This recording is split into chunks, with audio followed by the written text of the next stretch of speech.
भर से तमाम लोगों के द्वारा लगातार सवाल पूछे जा रहे हैं और लगातार सवालों के जवाब दिए जा रहे हैं।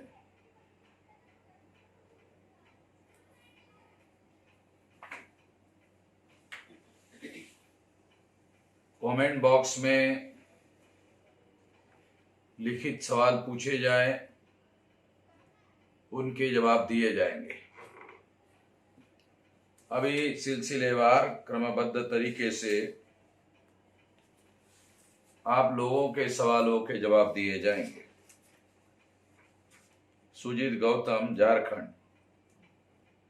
मूल निवासियों को हिंदू कहे जाने से पहले क्या कहा जाता था?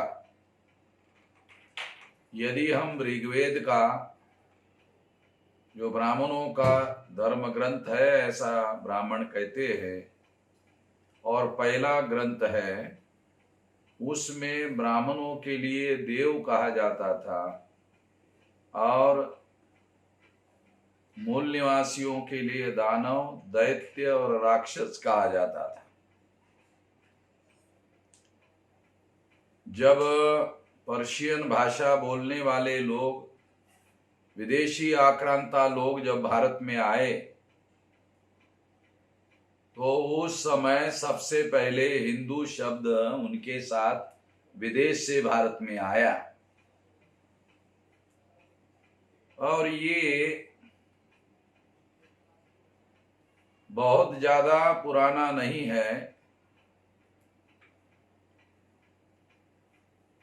ये अर्वाचीन शब्द है, इसलिए ये पुराना शब्द नहीं है, बहुत पुराना नहीं है। ब्राह्मणों के धर्म ग्रंथों में वेद, श्रुति, स्मृति, पुराण, रामायण और महाभारत, गीता, इसमें कहीं पर भी हिंदू शब्द नहीं है। हिंदू संस्कृत भाषा का, हिंदी भाषा का शब्द नहीं है, भारतीय भाषा का शब्द नहीं है, हिंदू पर्शियन भाषा का शब्द है। इसे समझना जरूरी है। और पर्शियन भाषा विदेशी है। मूलाराम मेघवाल, ब्राह्मणों ने अपने आप को 3 वर्णों में, ब्राह्मण, क्षत्रिय और वैश्य में क्यों बांटा? ब्राह्मणों ने अपने को 3 वर्णों में बांटा, ये मूलाराम जी कौन से धर्म ग्रंथ में लिखा हुआ है, इसके बारे में पहले हमें जानकारी दीजिए। कहां पर लिखा हुआ है, उसके बाद इस सवाल का हम जवाब देंगे। सुखदेव वसावा, ऐसी क्या जरूरत पड़ गई थी कि इंदिरा गांधी को स्वर्ण मंदिर लूटना पड़ा? स्वर्ण मंदिर लूटने के लिए इंदिरा गांधी ने आक्रमण नहीं किया था। वहां पर मिलिट्री का जो एक्शन इंदिरा गांधी ने किया था 84 में, उसके पीछे 84 का जो अक्टूबर नवंबर में चुनाव होने वाला था लोकसभा का, उस चुनाव जीतने का लक्ष्य था ताकि हिंदू मुसलमान का ध्रुवीकरण कराया जा सके, हिंदू सिखों का ध्रुवीकरण कराया जा सके और धर्म के आधार पर हिंदुओं का ध्रुवीकरण करके वोट जीता जा सके। इसके लिए ये किया गया था और ज्यादा से ज्यादा ये वोट लूटने का कार्यक्रम था। नीरज कुमार चंद्रा, बरौर, कानपुर देहात। सर, मेरा सवाल है कि जो हमारे क्रांतिकारी साथी बहुजन समाज के हक अधिकार की लड़ाई लड़ रहे हैं, चाहे वह किसी संगठन के हो, मनुवादी लोग उन क्रांतिकारी साथियों को साजिश के तहत एक एक करके मारने का काम निरंतर कर रहे हैं, जबकि हम बहुजन संविधान के दायरे में रहकर लड़ाई लड़ते हैं और ब्राह्मण गैर संवैधानिक तरीके से हम लोगों पर अत्याचार कर रहे हैं। हम लोग कब तक संविधान के दायरे में रहकर अत्याचार सहन करते रहेंगे, इससे मैं बहुत आहत हूं। कृपया मार्गदर्शन करें।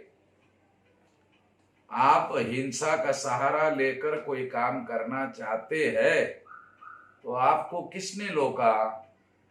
आपको जो उचित रास्ता लगता है वो करिए। हम लोग हिंसा का सहारा लेकर कोई काम नहीं करेंगे। जो बाबा साहब आम्बेडकर के द्वारा संविधान लिखा गया है, उस संविधान के दायरे में रहकर जो कार्य करना चाहते हैं उन लोगों को साथ में लेकर हम काम करेंगे। जिनको नहीं करना है उनको जो रास्ता ठीक लगता है वो करें। Advocate Manipal Singh Badaudkar, Indian legal professional association जिला अध्यक्ष देवास, एमपी में बहुजन क्रांति मोर्चा के बैनर तले हमने सहायक संगठनों के सहयोग से 8/1/2020 को विशाल रैली निकाली और ज्ञापन दिया। हमें परमिशन नहीं दी। संगठन के निर्देश पर रैली की, लेकिन धारा 188 के तहत एफआईआर मेरे और 3 अन्य हमारे साथियों के विरुद्ध भी की गई। उक्त एफआईआर को खारिज करने के लिए राजकुमार थोरात ने कहा था, मैं पूरे एमपी के लिए जबलपुर हाईकोर्ट में याचिका दायर करूंगा, लेकिन आज तक नहीं की। बात भी नहीं करते हैं, फोन काट देते हैं। आपको पिछले वीडियो में सवाल किया था, लेकिन आज तक भी कोई बात नहीं हुई है। क्या राजकुमार जी झांसा मारते रहते हैं? अगर आपके ऊपर 188 के तहत कोई एफआईआर दाखिल हुई है, एफआईआर की कॉपी सचिवालय पुनः भेज दीजिए।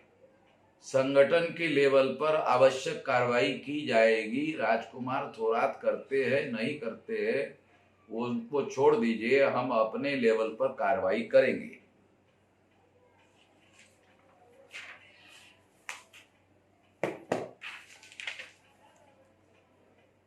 कुशाल मेघवाल गोसाई, नगर नादिया कल्ला, जोधपुर, राजस्थान। सर, मेरा सवाल है कि तानाशाही और राजाशाही एक ही है या अलग अलग है?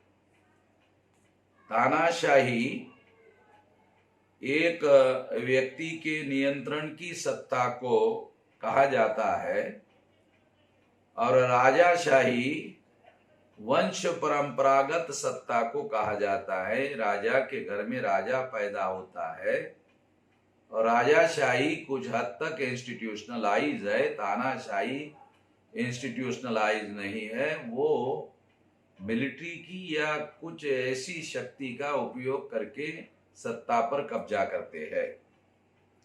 चंद्रकांत नागावकर, स्थापत्य कला के महान कलाकार आज के घुमंतू जाति के हैं। उन्हें घुमंतू किसने बनाया और क्यों बनाया? इस देश में जो विदेशी ब्राह्मण है उनके और मूल निवासियों के बीच में जो संघर्ष हुआ, उस संघर्ष की वजह से घुमंतू जातियों के ऊपर, जो मूल निवासी है उनके ऊपर ये जीवन जीने का कठिन प्रसंग आया हुआ है। संगठन के सुप्रीम कोर्ट के वकील माननीय राजकुमार थोरात सर, इनको कार्यकर्ता कॉल करने का वक्त तय किया जा सकता है? निश्चित रूप से तय किया जा सकता है। उस समय पर वो कॉल ले सकते हैं, इस पर हम बात करेंगे। कुणाल वासनिक, जिला यवतमाल से, आपका 2012 में भारत मुक्ति मोर्चा द्वारा कार्यक्रम हुआ था। उस कार्यक्रम में आपने कहा था कि नानक चंद रत्तू घर की साफ सफाई कर रहे थे। साफ सफाई करते वक्त उन्हें कुछ शराब की बोतलें मिली और वह बोतल लेकर बाबा साहब के पास गए और कहा कि बाबा साहब, आप तो पीते नहीं हो, फिर यह शराब की बोतलें घर पर कैसी? तो बाबा साहब ने नानक चंद रत्तू को कहा कि तुझे पता नहीं है कि नेहरू अपने यहाँ आते जाते रहते हैं, तुझे समझना चाहिए कि ऐसा आपने अपने भाषण में कहा था। तो यह क्या किस्सा है और इससे क्या सबूत है? आप हमें यह प्रमाण करके बताइए, क्योंकि यवतमाल में हम जब भी प्रचार करते हैं वामसेत का, तो हम लोग हमें यही सवाल पूछते हैं और हमारा विरोध करते हैं, विस्तार से बताइए। कुणाल वासनिक जी, आप जिस विषय पर मैंने भाषण दिया था उसका वीडियो रिकॉर्ड हमारे पास भेज दीजिए और पहले आप सुन लीजिए। जो लोग संदर्भ विहीन बात करते हैं उनकी बातों को ज्यादा तवज्जो देने की जरूरत नहीं है। ऐसे बहुत सारे लोग हैं जो बाबा साहब आम्बेडकर के निर्देशों के विरोध में काम करते रहते हैं और फिर भी बाबा साहब आम्बेडकर की बात करते रहते हैं। बाबा साहब को मानते हैं, बाबा साहब की नहीं मानते हैं। इसलिए पहले आप वो पूरा वीडियो कार्यक्रम का सुन लीजिए और उसके बाद सवाल पूछिए। उसके बाद सवाल जब पूछोगे तो आपको जवाब दिया जाएगा। लोग सवाल पूछते हैं तो वो क्या सवाल पूछते हैं, कौन सवाल पूछते हैं और किस संदर्भ में पूछते हैं। अगर आपको जवाब देना नहीं आता है तो हमारे सीनियर लोगों से संपर्क करिए, मगर आप पहले पूरा भाषण सुन लीजिए। आदित्य कुमार, सर मेरा सवाल यह है कि जब हम 85% है तो इधर जब 85% की बात होती है, उधर बचे हुए 15% में संगठन के द्वारा मात्र 3.5% की बात की जाती है कि यानी ब्राह्मण हमारा शोषण करता है, तो बचे हुए 11.5% लोग हमारे हितैषी है क्या? कृपया आप अपना राय दे। हम लोग ये लड़ाई लड़ रहे हैं और लड़ाई लड़ते वक्त ये ध्यान रखना बहुत जरूरी है कि जो वास्तविक दुश्मन है उस दुश्मन को दुश्मन कहा जाए, उसका प्रचार किया जाए। ब्राह्मण, क्षत्रिय और वैश्य लोगों को इस काम को करने के लिए पहल करके जोड़ते हैं। इसलिए ब्राह्मण पहल करके जोड़ने का काम करता है, क्षत्रिय और वैश्य पहल करके ये काम नहीं करते हैं। इसलिए वो साइलेंट सपोर्टर है और पहल करके काम करने वाला काम ब्राह्मण करते हैं। इसलिए वास्तविक दुश्मन और वास्तविक शत्रु वही है, इसे समझना जरूरी है। सरिता यादव, योगेंद्रनाथ मंडल की कहानी बयां करिए। इसके पहले हम लोगों ने इसके बारे में जानकारी दी हुई है, रिपीट सवाल पूछने का कोई मतलब नहीं। जगदीश बाली, आपको बस इतना सा सवाल है कि हम 20 साल से वामसिप भारत मुक्ति का काम करने के बाद आज क्यों दोबारा बीजेपी सत्ता में आई? क्या ईवीएम से सत्ता में आई? तो क्या इसका इलाज में और 20 साल लगेगा? क्यों बहुजनों को मूल निवासी सत्ता से पीछे है, रिजेक्ट उल्टा क्यों है? सत्ता कब मिलेगी मूल निवासियों को? आज एक भी सीट क्यों नहीं आती है? मूल निवासी बोल कर क्या हासिल, केडर कैंप कर पैसे देकर क्या फायदा हुआ? आज तक क्यों झूठ बोला? भारत के 30 करोड़ जनता सड़कों पर उतरेगी, कब उतरेगी? जगदीश बाली जी, आप कहाँ के रहने वाले हैं? आपका पोस्टल एड्रेस और आपका टेलीफोन नंबर बताइए, तो आपको अगले बार इसका विस्तार से जवाब दिया जाएगा। दिलीप बेतासिया, सर ये राइट ऑफ क्या है? अभी ये 28,000 करोड़ रुपए की माफी दी गई मोदी, चोकसी, माल्या को, तो बचाव में जावड़ेकर ने कहा माफी नहीं दी गई है पर राइट ऑफ किया है। तो सर इसके बारे में थोड़ा प्रकाश डालिए। जो शासक वर्ग होता है वो शब्दों का खेल खेलता है। बीजेपी वाले इसीलिए केवल राइट ऑफ के नाम पर शब्दों का खेल कर रहे हैं, इसे समझने की जरूरत है। दिलीप घट से, respected sir, we know that you are very strong and enough, but we need simultaneously the person like you who's that. अभी हम लोग एक आंदोलन चला रहे हैं और इस आंदोलन में नेतृत्व की एक से लाइन होती है, फिर सेकंड लाइन होती है, फिर थर्ड लाइन होती है और चौथी लाइन होती है। तो आपको थोड़ा सा बता दूं कि सबसे पहले इस काम को शुरू किया दीना भाना जी ने, खापर्डे साहब ने। फिर बाद में इस काम को आगे बढ़ाया काशीराम जी ने। फिर इस बात को आगे बढ़ाया खापर्डे साहब ने। फिर इस बात को खापर्डे साहब के द्वारा हमारी जिम्मेदारी लगाई गई और इस तरह से हम लोग इस बात को लगातार लगातार लगातार आगे बढ़ा रहे हैं। और इस आंदोलन में नेतृत्व का शून्य कभी निर्माण पहले नहीं हुआ, आगे भी नहीं होगा। ये कैडर बेस ऑर्गेनाइजेशन है, ये कोई क्राउड बेस ऑर्गेनाइजेशन नहीं है। इसे समझने की जरूरत है। गौतम आर के बौद्ध, आदिवासियों को बाबा साहब ने आदिवासी शब्द से एसटी में क्यों परिवर्तित किया?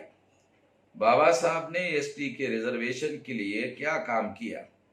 आदिवासी बोलते हैं कि जयपाल मुंडा ने ही आदिवासियों के लिए काम किया, मार्गदर्शन करे। ऐसा प्रचार करने वाले जो लोग हैं वो शेड्यूल कास्ट और शेड्यूल ट्राइब और बैकवर्ड क्लासेस के बीच में झगड़े लगाने का काम कर रहे हैं और आदिवासियों का सेग्रीगेट करने का ब्राह्मणों के इशारे पर दलाली करते हुए कर रहे हैं। उन लोगों से सावधान रहने की जरूरत है। बाबा साहब और जयपाल मुंडा में कभी कोई टकराव नहीं था, कभी कोई झगड़ा नहीं था और संविधान लिखने की जिम्मेदारी बाबा साहब आम्बेडकर की थी। इसके आधार पर ये अधिकार और इसकी लड़ाई झगड़ा करने का और इसके लिए संवैधानिक आधार प्रोवाइड करने का सारा काम बाबा साहब आम्बेडकर के द्वारा किया गया है। ऐसा हिस्टोरिकल सबूत है। जो लोग ऐसा प्रचार करते हैं उन लोगों को सबूत मांगिए।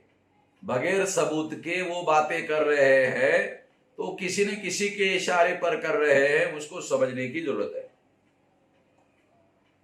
आशीष बिरला, सर क्या ईश्वर चंद्र विद्यासागर, दयानंद सरस्वती, बंकिम चंद्र चट्टोपाध्याय ने उच्च नीच, छुआछूत और जातिवाद और महिलाओं के लिए लड़ाई लड़ी थी या नहीं? सर प्लीज बताइए।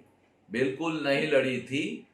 ये लोग केवल हमारे लोगों का आजादी के आंदोलन में समर्थन हासिल करने के लिए ऐसा कर रहे थे ताकि ब्राह्मणों का समर्थन मिल सके और ब्राह्मण अंग्रेजों के गुलामी से आजाद हो सके। इसे समझने की जरूरत है। सर स्वतंत्रता की पहली लड़ाई ब्राह्मण मंगल पांडे ने की थी या फिर हमारे किसी मूल निवासी ने इस पर ध्यान दिए? मेरठ में मंगल पांडे था ही नहीं। अगर आप मेरठ में जाइए तो मेरठ में जो डॉक्यूमेंट और जो पत्थर पर लोगों के नाम खोदे हुए हैं उसमें कहीं पर भी मंगल पांडे का कोई नाम खोदा हुआ दिखाई नहीं देता है। इसलिए हमें यह ध्यान रखना होगा। तो इसके आधार पर मंगल पांडे का हिस्टोरिकल नाम गलत है ऐसे कहा जा सकता है। MD Ravi, sir OBC SC ST के दुकानों पर भगवा झंडा लगवाकर जबरदस्ती हिंदू बनाया जाता है तो क्या आप उस पर एफआईआर करेंगे? यदि जो दुकानदार है वो अगर ऐसा करने के लिए सहमति से हमारे पास कंप्लेन करता है तो उसके आधार पर एफआईआर किया जा सकता है। अगर वो इसके लिए लिखित कंप्लेन करे तो किया जा सकता है हमारे पास। विकास डी, सर जी ब्राह्मणों ने बुद्धिज्म खत्म करके सारे बुद्ध विहार पर कब्जा कर लिए और हिंदूकरण किया, लेकिन आम लोग जो बुद्धिस्ट थे वो क्यों इन हिंदूकरण किए मंदिर में जाने लगे? इसका जवाब दीजिए प्लीज। विकास डी, ब्राह्मणों ने बुद्धिज्म के बुद्ध विहारों पर कब्जा किया और कब्जा करने के बाद में आज भी बहुत सारे बड़े बड़े मंदिर है, उनके गर्भगृह में बुद्ध की ही मूर्ति है। उन विहारों पर ब्राह्मणों ने कब्जा कर लिया और जिन विहारों में बुद्धिस्ट लोगों को जाने की इजाजत थी, वो लोग बुद्ध विहार समझकर परंपरा से जाते रहे। वो मंदिरों में थोड़ी जाते रहे, वो तो बुद्ध विहारों में जाते रहे और बाद में ब्राह्मणों ने कब्जा करके उन विहारों को मंदिरों में रूपांतरित कर दिया। इसे समझने की जरूरत है। और बाद में उन लोगों को, जो बुद्धिस्ट थे, उन लोगों को इस देश में जब उन्होंने कब्जा कर लिया, तो कब्जा करने वाले लोगों ने पढ़ने लिखने के अधिकार से वंचित कर दिया और इस तरह से उनका जो ओरिजिनल इतिहास था वो इतिहास दबा दिया गया। अगर अंग्रेज भारत में नहीं आते तो इस इतिहास का बिल्कुल भी पता नहीं चलता, जमीन के नीचे गड़प हो गया होता। लालचंद मेहरानिया सर, मेरा एक सीधा साधारण प्रश्न है कि आजकल बहुजन समाज के और विशेषकर अनुसूचित जाति जनजाति के नेताओं और कार्यकर्ताओं द्वारा फेसबुक पोस्टरों पर लोग शर्मनाक तरीके से सवाल जवाब क्यों करने लगे, जबकि वह सरकार प्रशासन में हो तब कुछ नहीं बोलता और लिखा जाता है। हमारे लोगों के बीच में दो बातें हैं, एक तो पढ़े लिखे लोग नहीं हैं और जो है उनको दूरदृष्टि का अभाव है और इस वजह से वो छोटी छोटी बातों के ऊपर लड़ाई झगड़ा करते रहते हैं। उसी वजह से उनको गुलाम बनाए रखना ब्राह्मणों को संभव होता है, ये उनको समझ में नहीं आता है, इस वजह से ऐसा होता है। नरेंद्र गोस्वामी, हमारे ज्यादातर संगठन उस प्रभावशील व्यक्ति के बाद जाने पर बिखरने क्यों लगते हैं? क्या वामसिर्फ जो आपके वर्चस्व में है, क्या आपके जाने के बाद इसमें बिखराव नहीं आना चाहिए? उसके लिए आप क्या व्यवस्था की गई? हम नहीं चाहते ये संगठन टूटे। इसके पहले भी मैंने इस तरह के सवालों का जवाब दिया गया है। जब वामसिर्फ शुरू की गई तो दीना भाना जी के द्वारा इस मामले को शुरू किया गया। बाद में इसका नेतृत्व काशीराम जी के पास आया। काशीराम जी के जाने के बाद में इसका नेतृत्व वामसिर्फ का डीके खापरडी जी के पास में आया। डीके खापरडी जी के द्वारा इसका नेतृत्व अमन मेश्राम यानी मेरे पास आया और मैं लगातार इस आंदोलन को आगे बढ़ाने में लगा हुआ हूं और निश्चित रूप से हम लोगों ने इस आंदोलन को यहाँ तक पहुंचाया और यहाँ तक पहुंचाते वक्त इस आंदोलन में कहीं पर भी नेतृत्व का शून्य पैदा नहीं हुआ, क्योंकि ये क्राउड बेस ऑर्गेनाइजेशन नहीं है, ये कैडर बेस ऑर्गेनाइजेशन है और कैडर बेस ऑर्गेनाइजेशन में first line, second line, third line leadership बरकरार रहती है। नरेंद्र गोस्वामी, महेश चौहान, हुई शूद्रा में बाबा साहब ने आर्य शब्द को जातिवाचक नहीं कहा, आपकी क्या राय है? हुई शूद्रा में उन्होंने कहां पर, कौन से पेज में ये लिखा हुआ है, वो सारा का सारा हमें लिखकर भेजिए ओरिजिनल, उसके बाद हम इसका जवाब देंगे। क्योंकि ज्यादातर हमारे लोग सुनी सुनाई बातों पर यकीन करते हैं। प्रमोद सैनी, सर आर्यभट्ट क्या भारत के मूल निवासी थे? अगर भट्ट शब्द का अर्थ ब्राह्मण होता है तो ब्राह्मण का डीएनए विदेशी है और इसलिए कोई भी ब्राह्मण भारतीय नहीं है, वो विदेश से आया है, आक्रमणकारी है, हिंसक है। इसके सारे सबूत दुनिया लेवल पर उपलब्ध है। मंतू पटेल, बिहार से, जिला पूर्वी चंपारण से हूँ। मेरा प्रश्न है, बहुत लोगों का कहना है कि सिद्धार्थ गौतम क्षत्रिय थे और हिंदू धर्म को मानते थे, क्या ये बात सच है, सत्य है? हम उन लोगों को समझाते हैं कि उस समय हिंदू धर्म का नामो निशान भी नहीं था, फिर भी उन लोगों को समझ में नहीं आता है, कृपया मार्गदर्शन करें। पहले जो बात हमें समझना होगा वैदिक धर्म जिसको कहा जाता है, उसमें 4 वर्णों की व्यवस्था थी, ब्राह्मण, क्षत्रिय, वैश्य, शूद्र। इसको बनाने का काम ब्राह्मण विदेशियों ने बनाया था और हमारे लोगों ने उसको स्वीकार किया, ऐसा दिखाई नहीं देता। अगर बुद्ध वर्ण व्यवस्था को मानते तो फिर उनको क्षत्रिय माना जाता। बुद्ध जिस गण संस्था की पैदाइश थे, वो गण संस्था में एक व्यवस्था थी कि राजा रोटेशन से बनाया जाता था और उसके लिए जन्मजात क्षत्रिय होना जरूरी नहीं था। ब्राह्मणों की वर्ण व्यवस्था में राजा बनने के लिए क्षत्रिय होना अनिवार्य पूर्व शर्त थी और गण संस्था में राजा रोटेशन से हुआ जा सकता था, उसके लिए क्षत्रिय होना जरूरी नहीं था। और इसीलिए बुद्ध ने अपने को क्षत्रिय मानने का कोई कारण उपलब्ध नहीं है। इसे सही तरीके से समझने की जरूरत है। जहां तक दूसरा मुद्दा है कि हिंदू नाम का जो शब्द है, वो पर्शियन भाषा बोलने वाले आक्रमणकारी जो मुस्लिम थे, जो भारत में आए, उनके द्वारा भारत में ये शब्द आया। उसके पहले ये शब्द उपलब्ध ही नहीं था। मुसलमानों के आक्रमण और आगमन के पहले भारत के लिटरेचर में हिंदू शब्द उपलब्ध नहीं है। इसे समझने की और जानने की जरूरत है। आपको खुद सीनियर बामसेफ के कार्यकर्ताओं से सही तरीके से जानने की, समझने की और मदद लेने की जरूरत है, अगर किसी को समझाना है तो। नीलेश शेवड़े सर, राजरत्न जी फेसबुक पर बुद्धा एंड धम्मा के बारे में जानकारी देने का कार्यक्रम ले रहे थे। उसमें वो सिद्धार्थ गौतम के गोत्र के बारे में बता रहे थे। तो क्या बहुजन मूल निवासियों का गोत्र होता है या नहीं होता है? अगर गधेपंथी और नालायकी राजरतन ने किया तो उसका जवाब उसके नालायकी का उसी को पूछो, हमें पूछने की जरूरत नहीं है। शिवम सिंह गौतम, ग्राम रसूलपुर, पूर्वा खुर्द से विद्यार्थी मोर्चा जिला यूनिट कानपुर देहात से हूँ।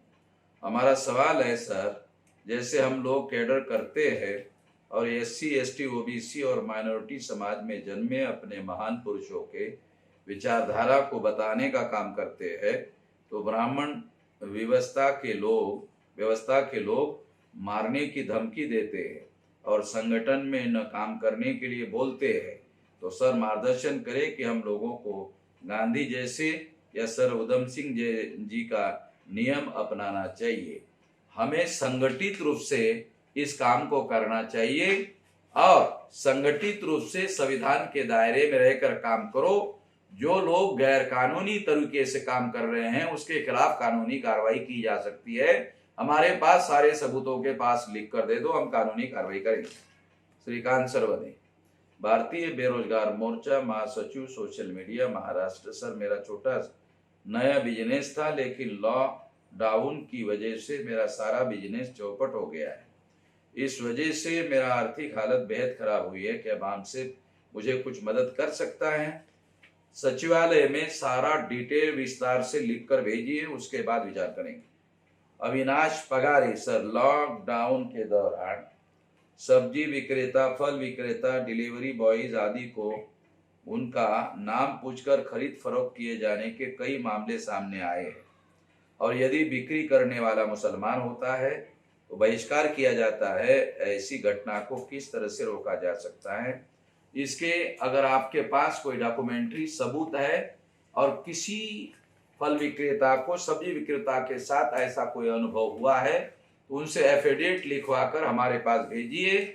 हम लोग इस पर सुप्रीम कोर्ट में केस दायर करने वाले हैं। प्रफुल्ल कुमार जेना, ओडिशा, कटक, सर हम लोगों को समझाते हैं कि बीजेपी और कांग्रेस दोनों ब्राह्मणों की पार्टी है, उनसे वोट न दे। लोग पूछते हैं कि बीजेपी और कांग्रेस ही दोनों पार्टी है, हम और किसको अपना वोट दे, बताइए। ये प्रफुल्ल कुमार जेना जी, ये आपके द्वारा लोगों को जागृत ना करने का नतीजा है।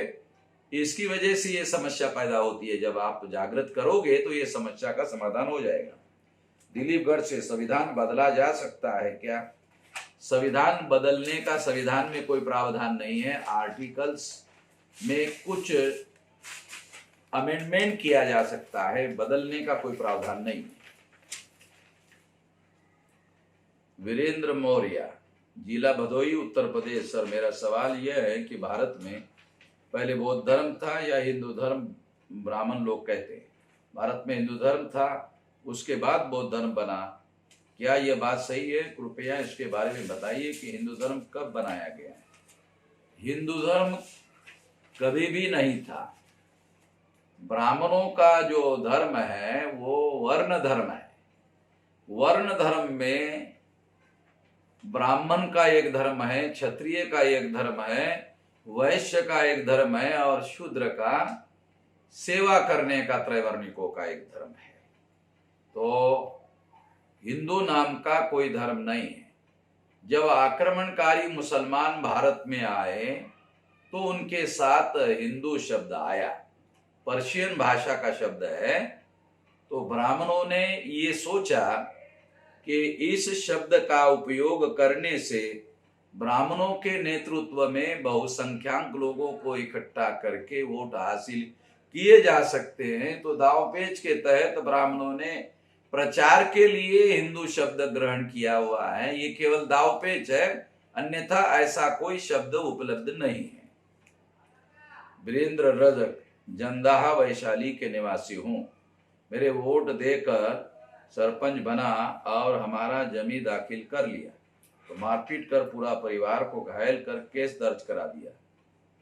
इंचार्ज सरपंच से मिला हुआ है, हम लोगों का सुनता नहीं है। कृपया मार्गदर्शन करें। सारे डॉक्यूमेंट्री एविडेंस के आधार पर हमारे पास लिख कर भेजिए, इस पर आवश्यक कार्रवाई करेंगे। प्रकार चंद, मेरा सवाल है कि कोरोना की आड़ में और मूल्यवासी बहुजन समाज को रामायण और महाभारत में उलझा कर बहुजन क्रांति मोर्चा के बढ़ते आंदोलन को रोकना तो नहीं है। निश्चित रूप से वो इस तरह की कोशिश कर रहे हैं। आपको अपने लोगों को जगाने का काम करिए। गांवों के विकास के बजाय कस्बों और शहरों का विकास क्यों किया गया? गांवों के रोजगार खत्म किसने किया? गांवों के निचले तबकों को शहरों तक कौन लेकर गया? गांवों का विकास होना जरूरी है, मगर बाबा साहब आम्बेडकर कहते हैं कि ज्यादा विकास करने के लिए अगर आप आगे बढ़ना चाहते हैं तो शहरों के तरफ चलो, शहर की ओर ये कार्यक्रम भी चलाया गया था। तो ज्यादा विकास करने के लिए शहर का रास्ता नापना चाहिए। उत्तम सोनकामड़े, पुणे। सर, कोर्ट में आरोपी को गीता की कसम दी जाती है, क्या ये संविधान के दायरे में है? जो ब्राह्मणों का धर्म मानते हैं उनके लिए संविधान के दायरे में है। जो अलग अलग धर्म को मानने वाले लोग हैं उनके लिए अलग अलग धर्म ग्रंथ पर शपथ के लिए, अगर मुसलमान है तो वो कुरान मांग सकता है, बुद्धिस्ट है तो धम्मपद मांग सकता है, सिख है तो गुरु ग्रंथ साहब मांग सकता है, और कानून में ऐसी व्यवस्था है। पुष्पेंद्र, भोगिनीपुर। भारतीय विद्यार्थी मोर्चा, जिला यूनिट, कानपुर देहात। सर, हमारा सवाल है कि जिन विश्वविद्यालय में मनुस्मृति पढ़ाया जा रहा है उसका क्या मतलब समझा जाए? और सर, मैं बताना चाहता हूं कि 2020 की बीए सेकंड ईयर की परीक्षा में एक प्रश्न पूछा गया कि मनु महाराज का इस देश में क्या योगदान था। तो सर, ऐसे दुष्ट इंसान का इस देश में क्या योगदान हो सकता है? कृपया मार्गदर्शन करें। कहां पर कौन से यूनिवर्सिटी में मनुस्मृति पढ़ाई जाती है उसके बारे में हम लोगों को डॉक्यूमेंट्री एविडेंस के साथ पहले एविडेंस दीजिए, उसके बाद ही इस सवाल का जवाब दिया जाएगा।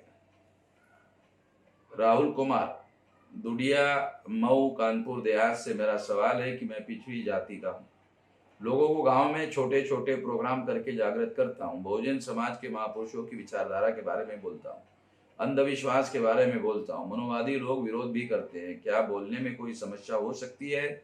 निश्चित रूप से जब आप ब्राह्मणवाद के विरोध में बोलते हैं तो केवल इतने बारे में बोलिए, वर्ण व्यवस्था के विरोध में बोलिए, जाति व्यवस्था के विरोध में बोलिए, अस्पृश्यता के विरोध में बोलिए, शूद्रत्व ओबीसी के ऊपर थोपा इसके बारे में बोलिए, महिलाओं को दास बनाया इसके बारे में बोलिए, नॉमेडिक टाइप को बहिष्कृत किया इसके बारे में बोलिए, आदिवासियों को जंगलों में रहने के लिए सेग्रीगेट किया, इसके विरोध में बोलिए, आपको कोई समस्या नहीं होगी। आपके लोग आपके साथ जुड़ेंगे, आपका संगठन मजबूत होगा।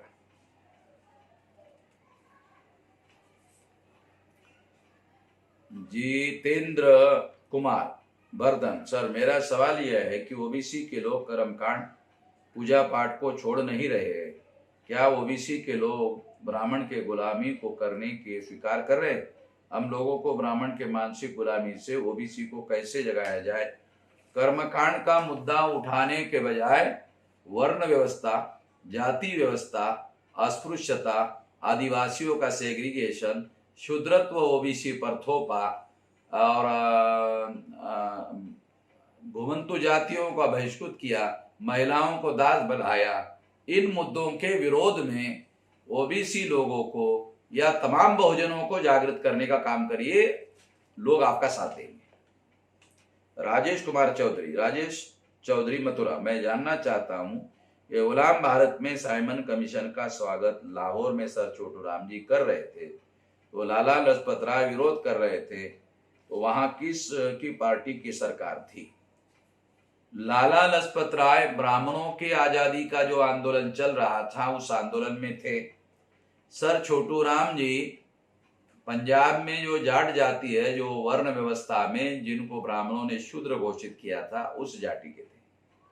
तो ब्राह्मणों की साजिश को समझ गए थे, इसलिए उन्होंने साइमन कमीशन का स्वागत करके अपने लोगों को अधिकार हासिल करने की कोशिश की, इसके लिए स्वागत किया। इधर महाराष्ट्र में बाबा साहब अम्बेडकर ने स्वागत किया था और पंजाब में सर छोटू राम जी ने स्वागत किया था, लखनऊ में यशडी सिंह चौरासिया जी ने स्वागत किया था। तो ये लोग जागृत थे, पढ़े लिखे थे और कानून के जानकार थे और अपने लोगों को हक अधिकार मिल सकता है इसके बारे में जागृत थे। दुखंती कुमार, मसूरिया, बलिया, उत्तर प्रदेश, आदरणीय बाबर मेश्राम साहब, हमारे यहाँ भीम चर्चा गांव गांव में घूमकर भीम के विचारों का प्रचार प्रसार महिलाएं करती है, क्या हम भीम चर्चा के साथ वामसेव का भी प्रचार प्रसार कर सकते हैं? निश्चित रूप से कर सकते हैं, मगर वामसेव के लोगों के साथ कोऑर्डिनेशन से करिए। डॉक्टर प्रियंका गौतम, ग्राम अंगदपुर, मुंगीसापुर, कानपुर देहात, जब बाबा साहब आम्बेडकर जी का संविधान नहीं लागू था तब सभी महिलाओं की कैसी स्थिति थी? गुलामी की स्थिति थी। सर बाबा साहब आम्बेडकर जी के द्वारा लिखी गई पुस्तक हिंदू कोड बिल के बारे में कृपया जानकारी दीजिए। हिंदू कोड बिल पुस्तक नहीं था, ये एक कानूनी दस्तावेज था, इसको आपको सही तरीके से समझना होगा। राज लहांगड़े, मैं आपके माध्यम से जानना चाहता हूं कि आपको कोरोना के RT-PCR टेस्ट के आंकड़ों की रियलिटी पर कितना यकीन है और यह किसकी सलाह अनुसार है, जबकि उक्त टेस्ट के कुछ प्रतिशत आंकड़ों के गलत पाए जाने की संभावना रहती है। उसके बावजूद भी आपके द्वारा भारत सरकार से टेस्टिंग की मांग से अधिकांश बहुजनों के जीवन से खिलवाड़ होने की संभावना से इनकार नहीं किया जा सकता। राजस्थान में रैपिड टेस्ट के 95% फॉल्स रिजल्ट आए तो क्या गारंटी है कि RT-PCR टेस्ट किट के रिजल्ट भी सही पाए जाएंगे? जानकारी में आ रहा है कि मरीजों के ऊपर ड्रग ट्रायल किया जा रहा है।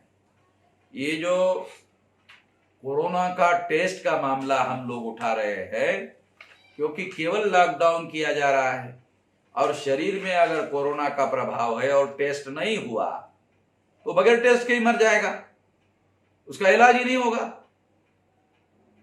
तो ये आपको समझने की जरूरत है। रहा दूसरा ड्रग ट्रायल का जो मामला है, ये दूसरा मामला है। ये वैक्सीन के लिए या दवा के लिए ड्रग ट्रायल किया जा रहा है और ड्रग ट्रायल किए बगैर देने से भी जान को खतरा है, इसे भी समझने की जरूरत है। तो इस तरह से जो सवाल पूछे गए हैं, आज कमेंट बॉक्स में पूछे गए सवालों का जवाब अगले वीडियो में दिया जाएगा। जो भी आप सवाल पूछेंगे उसका अगले वीडियो में जवाब दिया जाएगा। अभी जो जवाब आपको दिए गए हैं उसका जवाब दिया गया है।